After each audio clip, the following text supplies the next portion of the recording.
Chevra since that night at Baptiste's place.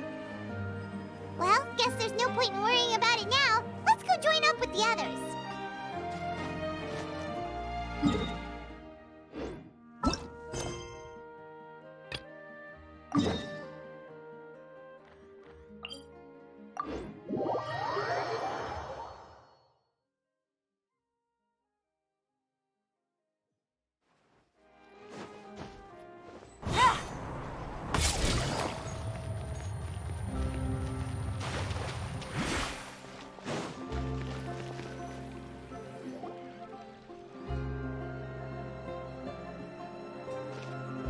Good morning! Hayaka and I were just talking about you. Is Chevra still not joining us today? Probably not. We haven't seen her either. Huh? That's such a pity. Director Farina said that we've only got a few small scenes left before wrapping up the entire thing. She even said that she'll get me into a couple scenes, so everyone will have a chance to shine in front of the camera. We were also planning on having a victory feast once we're all finished filming.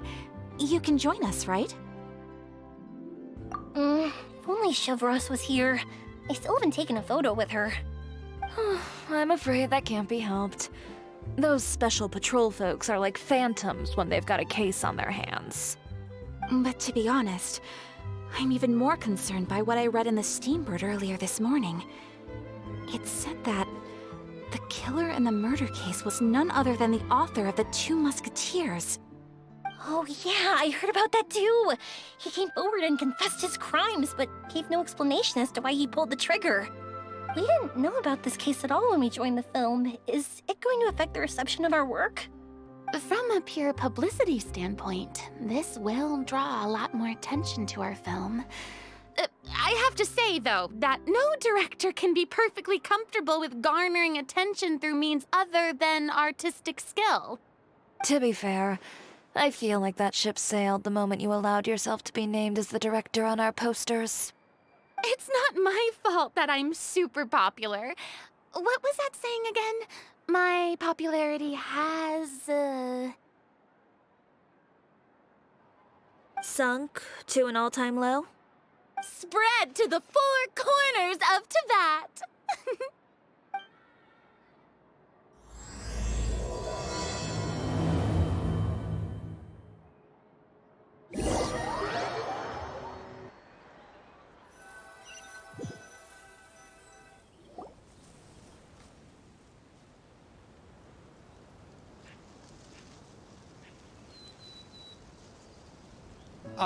Excuse me, everyone.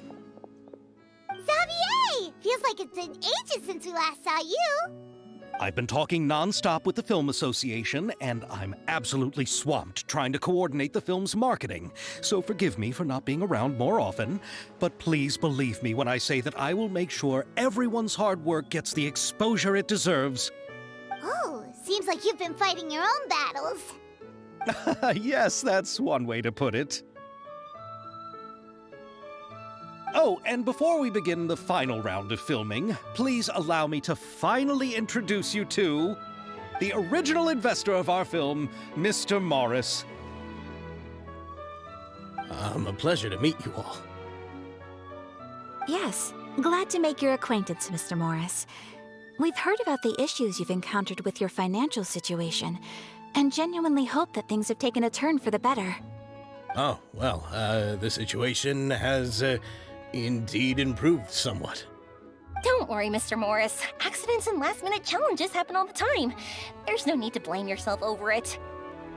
The good news is that we're almost done filming now, and I would even say that this is the best story I've ever seen. Is that so? I see, that's great news.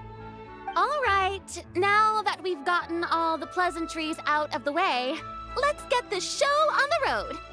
We'll mostly be filming typical people and scenery from the streets today to improve the sense of environmental ambiance in some parts of the film. Oh, and there'll be a cameo for Mr. Kamisato and Miss Yoimiya as well. They'll be used to show outsider perspectives on the fates of the Two Musketeers. That's right. Ayato should be here any minute. Excellent! Then let's start with the scenery shots. Camera and clapper loader, you're up. Yep, we'll be ready. Remember, all we need are some wide zoom shots of the streets. If you happen to find some particularly lovely patches of flowers and grass, feel free to grab some close-ups of those as well. Ready? Lights! Camera! Action! Okay, now move the camera slowly. Try to focus on that flower. What's wrong? Just adjust the focal length a bit.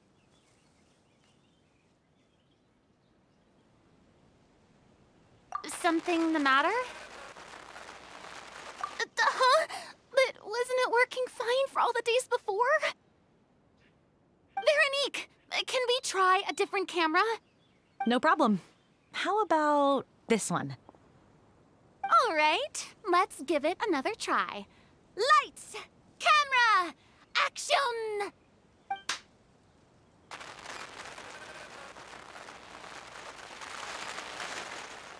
Don't tell me.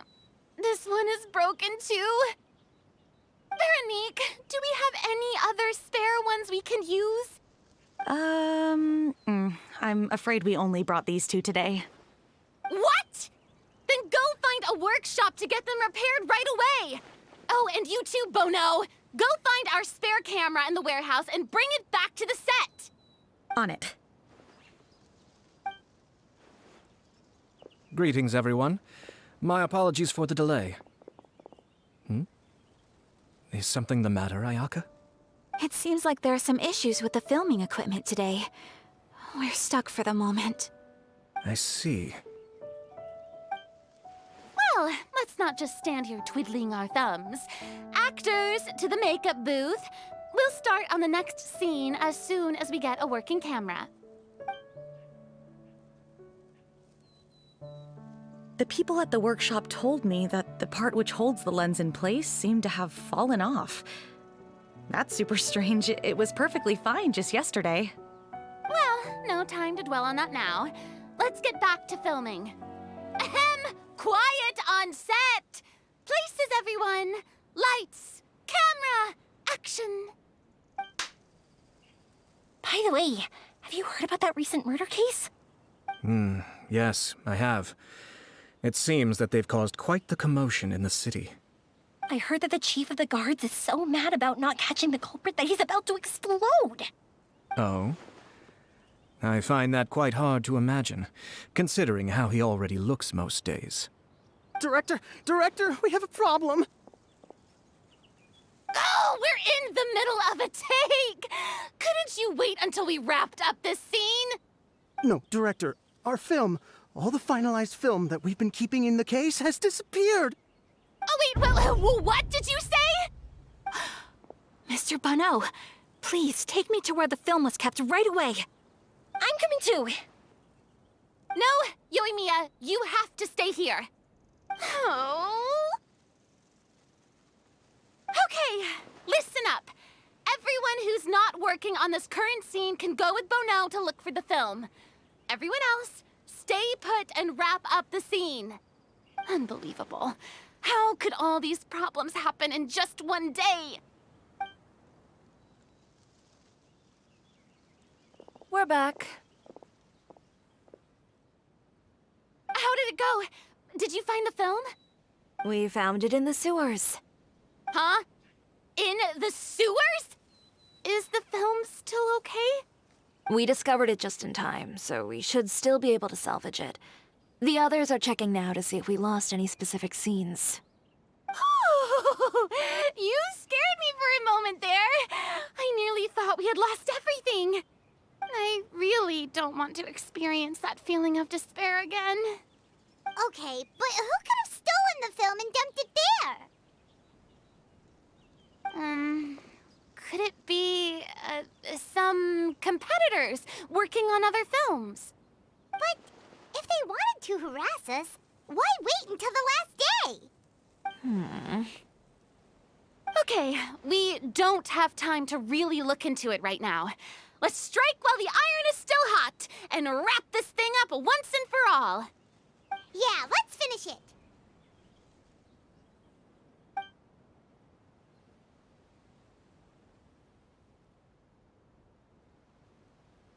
I would like to officially announce that our entry to the festival, The Two Musketeers, has now concluded filming!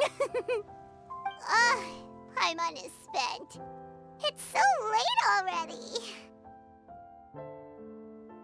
Even though the filming process proved to be extremely challenging, everyone provided valuable and unique contributions to the final product. Thank you all for your dedication and support. And just like Director Farina, I would also like to extend my most heartfelt thanks to all of you. Really, you've all helped me so much. All right, let's save the awards speech for later and hopefully also get some rehearsals in before the real thing. Anyway, now it's time to party! Let's all make our way to the beach and have a celebration feast so loud and fun that even the blubber beast will want in. Party, party! Paimon wants to party!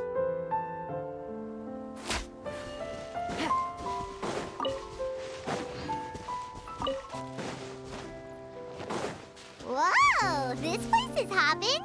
Everyone's finally getting to relax after wrapping up the film. Let's go chat with someone. Have you ever seen a fireworks show, Mr. Morris? It's pretty amazing. I'm afraid I haven't, but I'll take your word for it.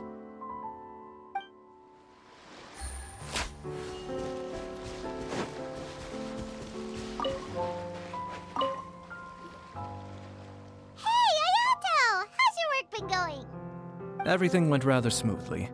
Thank you for your concern. Ayato told me that we've already confirmed the dates for some Inazuma Fontaine cultural exchange events. So the next time we visit, we'll be doing so in our capacities as the representatives of the Yashiro Commission. Oh, that's great! Then maybe Paimon will be able to find Fontaine detective novels in Inazuma from now on. Oh, wait. Wouldn't Yae Miko get upset if that happens? That would be stealing some of her business.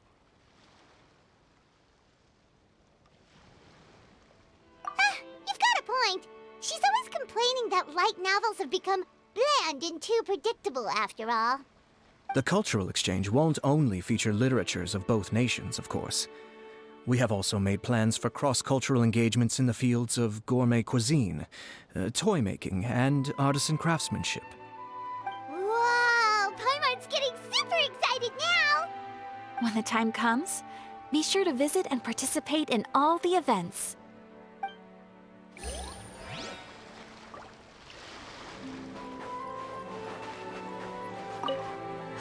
This is turning out to be quite the party.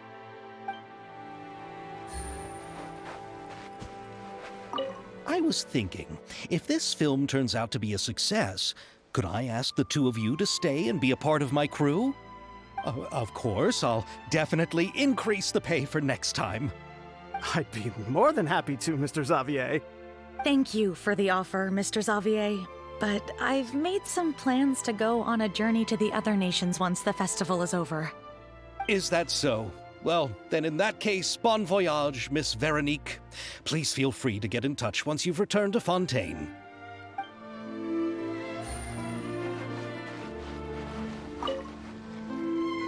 Farina!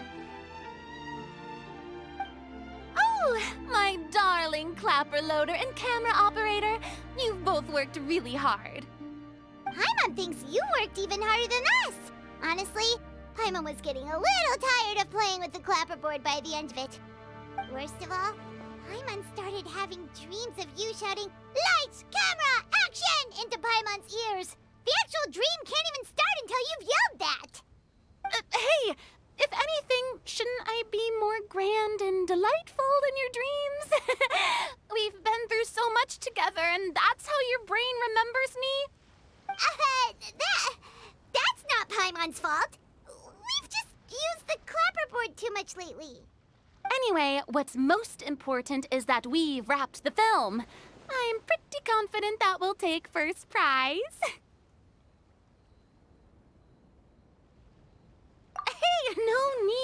mention the official name. Wait, now that you mention it, if we did win the prize, would Farina just get a statue of herself? Come on, I don't need that kind of attention. Xavier can accept the reward on our behalf. But just imagine! Farina accepting the Farina Award and holding a Farina statue. I'm going back to my dessert now. You all can keep discussing that on your own.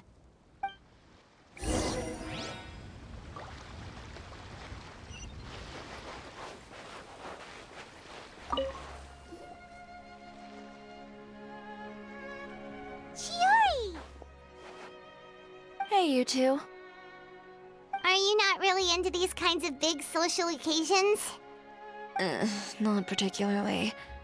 But this is still better than Fontaine Fashion Week. But if this film becomes a big hit, people will definitely come flocking to your shop. Yes, that's highly likely. As long as the film can premiere as planned. Are you still worried about the case? That and all the obstacles we had to face today. You're right. It's as if all our bad luck just manifested at once. But why today of all days? No, it's nothing. We've already delivered the film to the editors, so there should be nothing more to worry about. How are you doing, Mr. Morris? You having a good time? Well, you could say that. Do you happen to know when the party is scheduled to end? Judging by how much fun everyone's having, I'd say probably not until well after midnight. Is there something that you still have to take care of at home, Mr. Morris? Oh, well, I'm just not a late night person, so I might take off shortly. Oh no! Silly me.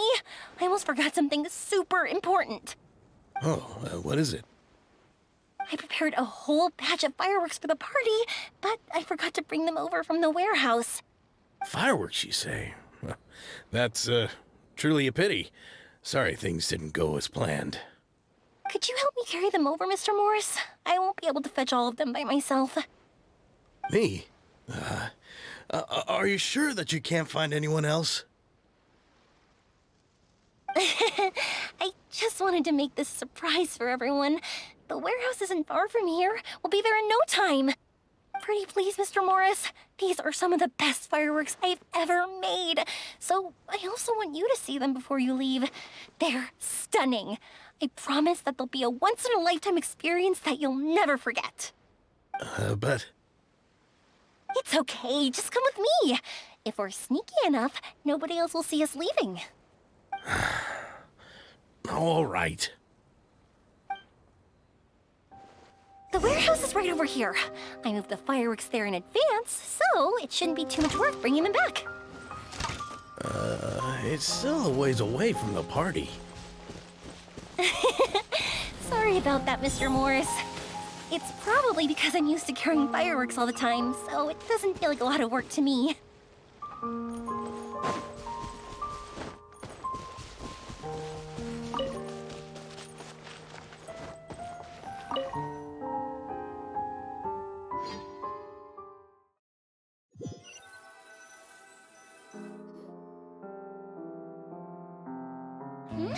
It's dark in here.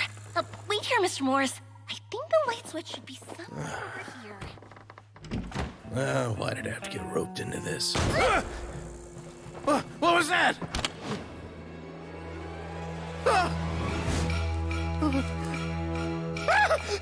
Who's there? Get me out! Get me out of here! Did you really think you'd get away, Morris?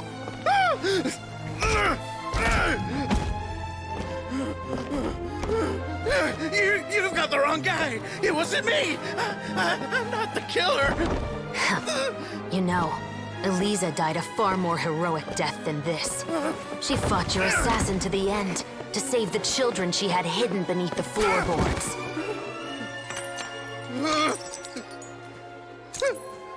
That is Eliza's pendant.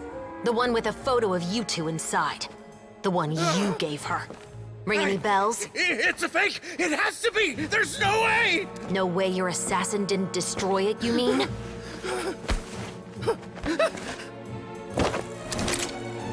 Did you ever love her, Morris? Or was killing her always the plan? No, please. Listen to me. I told Eliza to keep us a secret. I paid her plenty for her silence. I never thought she'd keep the child. Everything was gonna come out, and I had no choice. She forced my hand. No! I'm begging you. I have money. Just name your price, please. You can keep your Mora, and you can go to hell.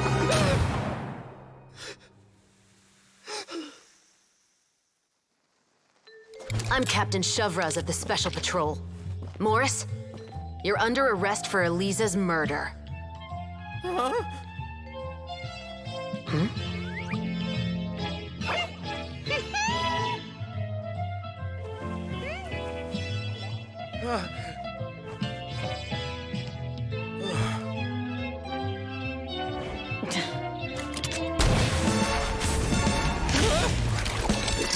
You're under arrest too, prop manager Veronique. Or perhaps I should call you the Second Musketeer.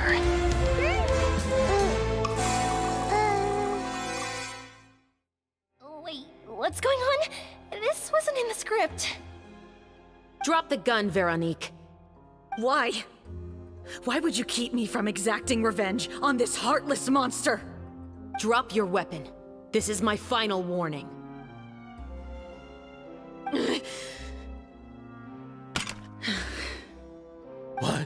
What is going on? Do I have to spell it out for you, Morris? Everything that took place just now was staged to get you to confess the truth. But this last part is all improv, of course.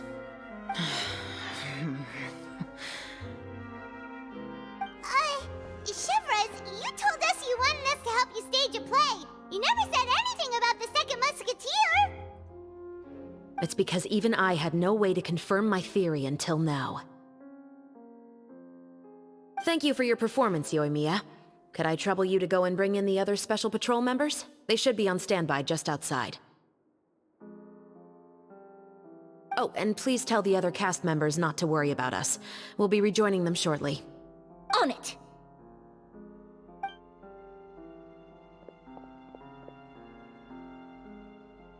So what do you think, Morris? Care to talk about what happened 20 years ago? My patience is limited, you know. Don't force me to take you back to the interrogation room. I'd wager that you wouldn't last for more than a minute in there. With the recording we made, you have no chance of winning in court. Cooperating with us now is the most practical move. All right. I'll talk. I hired an assassin to murder Eliza. She once worked as a maid on my family's estate. She was very beautiful, and after some time I fell for her. We kept our relationship a secret and carried out an affair for some time, but it wasn't long before she became pregnant. And if my parents ever found out, they would have stripped me of my inheritance and status, driven me out of my home. I also didn't expect Eliza to insist on bringing the pregnancy to term. She even asked me to leave my family and travel far, far away with her. She believed that you were truly in love with her. I didn't have a choice. I gave her a large sum of Mora, told her to leave the family and to get rid of the baby. But then years later, she sent me a letter. There were photos of 2 children, and she even asked if I could find some time to visit them. Huh?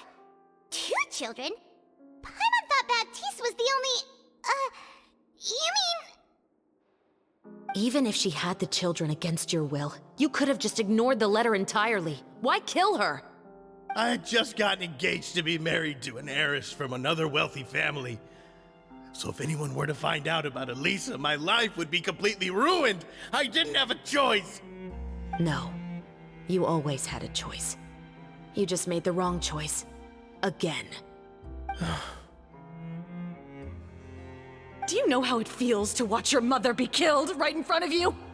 My brother and I were hardly even school age yet.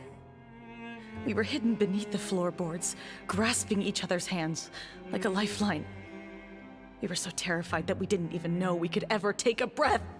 All we could do was to watch Mother try to fight back, and then collapse to the floor. Even after the assassin left, we were still too terrified to leave our hiding spot. We thought that he might come back. It was only until the next evening when we finally climbed out and gathered around our mother. But she had already become cold and stiff to the touch. You made up your mind right then and there to bring this case to light. Not only that, we resolved to get our revenge. And that's why you became the Musketeers. No, that's why I became a musketeer. The man from before was also killed by me. My brother had nothing to do with it. I figured as much. You did? I once told these two that he didn't look like a killer to me. His confession from that night also rubbed me the wrong way. I think what really tipped me off was, how could I not feel a sense of regret in him? Huh? He confessed faster than any criminal I've ever met, but he didn't say a single word about you. He insisted that he was the sole perpetrator in the case. But after the questioning ended, I disassembled the musket we dug up from his backyard, put it in front of him, and told him to reassemble it. Wanna guess how far he got? He had no idea where to even start. He's never touched a gun in his life. Based on that, I determined that he was not acting alone. He only surrendered himself to draw our attention and create a moment of opportunity for his partner. So, I decided to play along. And as expected, the second musketeer followed us without hesitation once she saw Morris get separated from the rest of the cast. Besides, why else would he call the novel The Two Musketeers? But how did you know it was Veronique? I figured it out the moment Baptiste told me his father's name. That so-called financial crisis was all just a ruse. He just wanted to sign up as the investor and then leave the film without any source of funding. After all, he has a vested interest in minimizing the reach of this story. It's really just the same thing as what he did to Eliza all those years ago. Human scum.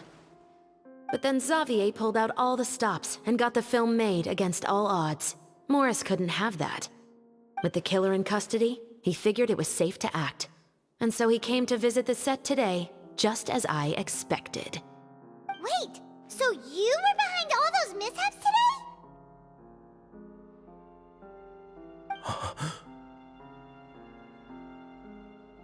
As for the identity of the second musketeer, I assumed they'd probably stay close to Morris and look for an opening.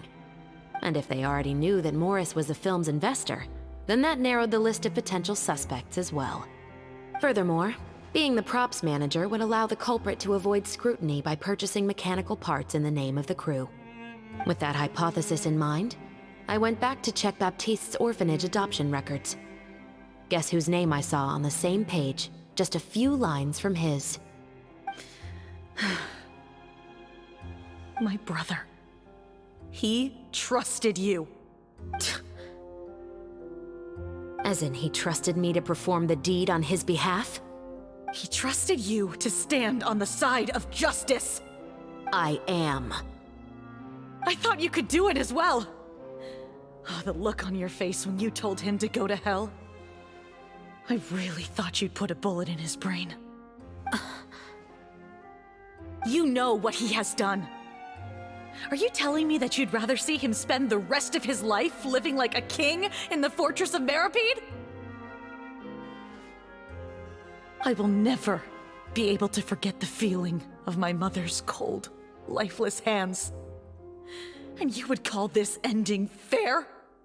Is this what you call justice? I won't lie, Veronique. I did hesitate when your brother first told me about the truth. I wondered. I agonized over whether I should really put a bullet in his head. So why don't you? Because that should never be how justice is carried out in this world. Perhaps, to you, justice is simply reciprocated. An eye for an eye, and a life for a life. But everyone has their own understanding of justice. If everyone were to pursue their own definition of it, there would be no more order in this world. Today, you'll kill Morris, and tomorrow, his children may come for you. The world cannot render judgments based on a desire for revenge. That will only lead to a cycle of revenge, as well as the destruction of order and civilized society. Fontaine is founded on a set of laws and a standardized code of justice. That is why we are the nation of justice. But with all that said, I will promise you this. Morris will not lead a cushy life in the fortress of Meripede. Chevreuse, the rest of the special patrol is here. Thank you so much, Yoimiya. Letelier, Terena, please take them away.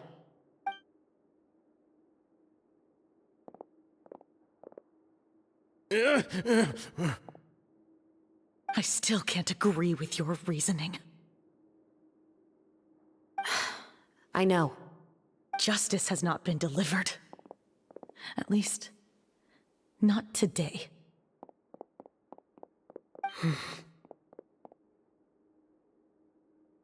Chevreuse. Let's go. We should give an explanation to the crew.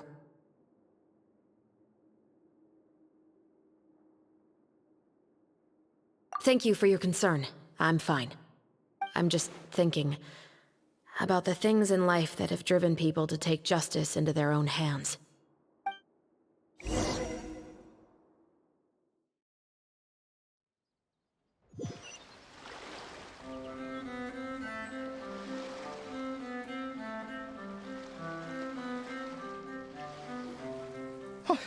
Who would have thought Morris would turn out to be...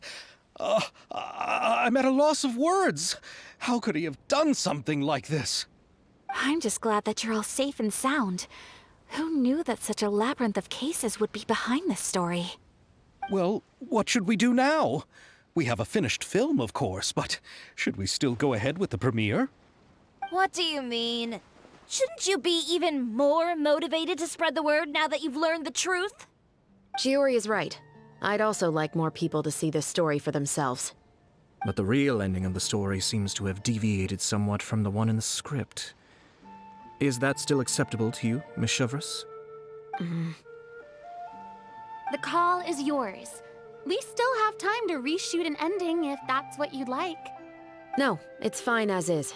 I like what we have for the catharsis. Romanticism is what gives works of art their appeal. Fiction is able to explore means of restitution that could never work in real life. Just like the real world, the world of stories also has its own set of rules and justice. These different possibilities are what initially drew me to reading in the first place. Sounds good to me. I support your decision. What about Veronique? Will she be okay? She will soon face her judgment alongside her brother and Morris. If I had to guess, they'll probably all be sent to the fortress of Meripede. I'll make sure to give Risley a heads up about it. Oh, you mean that kind of heads up? Exactly. Ahem. All right, then the matter's settled. Now that everything's been taken care of, there's no reason for us to keep looking all gloomy and grumpy. Let's get back to the feast and enjoy each other's company.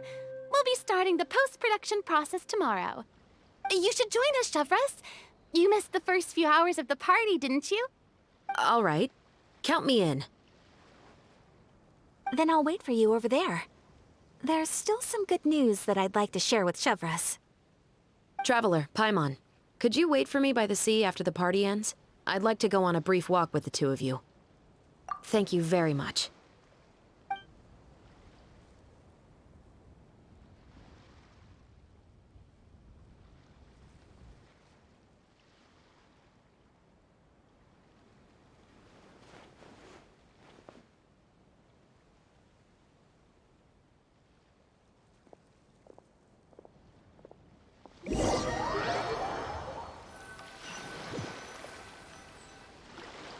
Sorry for the wait. wrong at all. Is there something else you wanted to tell us? No, I don't have anything new to share. I just felt that since you were my investigation partners, I should have another conversation with the two of you.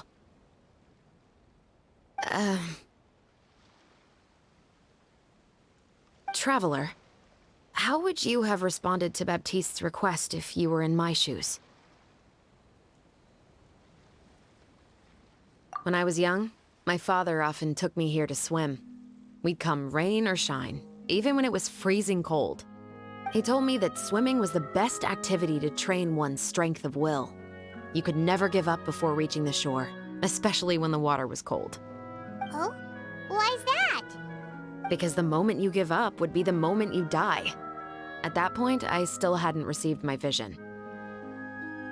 One winter, the chilly wind felt almost like knives on my skin, and the seawater was so frigid that it numbed my toes the moment I stepped in.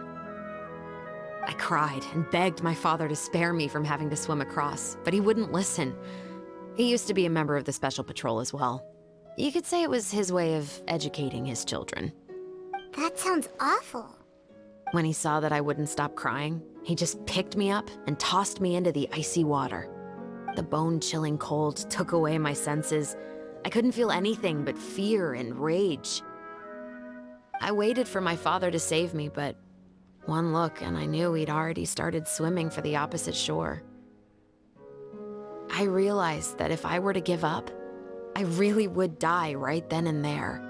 I used all of my strength to try and catch up to my father. Those few minutes felt longer than my whole life up until that point. I did, however, make it to the other side. I've never felt afraid about anything in my life after that, nor have I ever cried again. That way of teaching would have never worked on Paimon. Yeah, I don't think that was the right method for anyone. It's just that, working now as I am in the pursuit of justice, I still sometimes feel like I've been tossed into that winter sea all over again. The anger and the helplessness. Chevreuse. But the worse I feel, the more I know to never give up. The alternative would be to forever lose myself among the waves. Anyway, how about a race? Neither of us will drown, but we can still see who swims faster.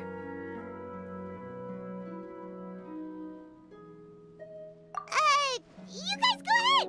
Paimon will grab the clapperboard to mark the start of the race.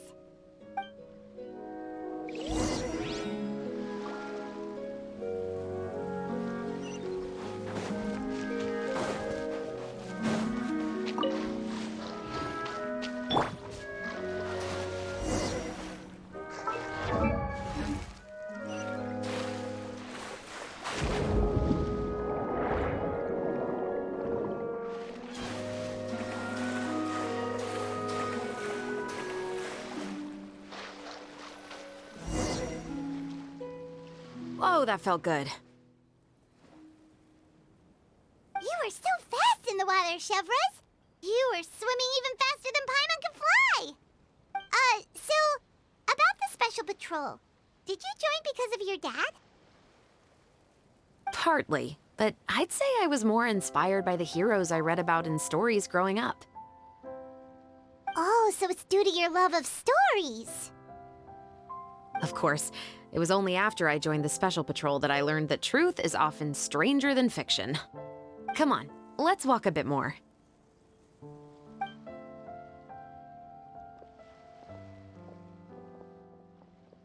To be honest, I do sometimes question whether the decisions I make are the right ones. But I know that no matter what, I must keep swimming. Because the only thing I've got my eyes on is the shore in the distance.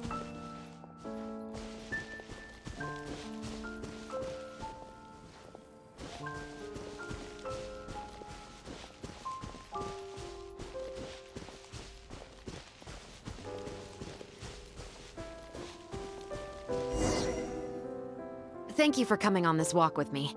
I feel a lot better after getting all that off my chest. Huh. We're nearly back at Baptiste's house. Huh. You're right. I didn't realize we were so close. He really did plant a lot of flowers. It's just like how he described it in the story. Huh? Wait. Paimon, Traveler, look! The rainbow roses in the garden. They're in full bloom now.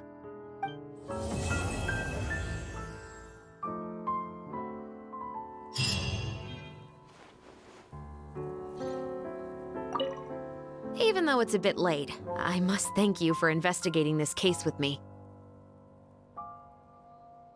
Not on behalf of the Special Patrol this time. It's a personal expression of gratitude from yours truly. Oh, you want to hear more about my father? To be honest, I didn't spend that much time with him. He was always busy with the Special Patrol, so he would often return home really late at night. Some nights, he didn't come home at all. Once, he didn't come home for a long time, maybe a whole week or so. When I went out to buy food, I learned that he had become a criminal, and by extension, that made me a criminal's daughter. But we can talk about that another day. I actually have a lot of sympathy for Veronique and Baptiste. I can understand the hatred they feel for their father.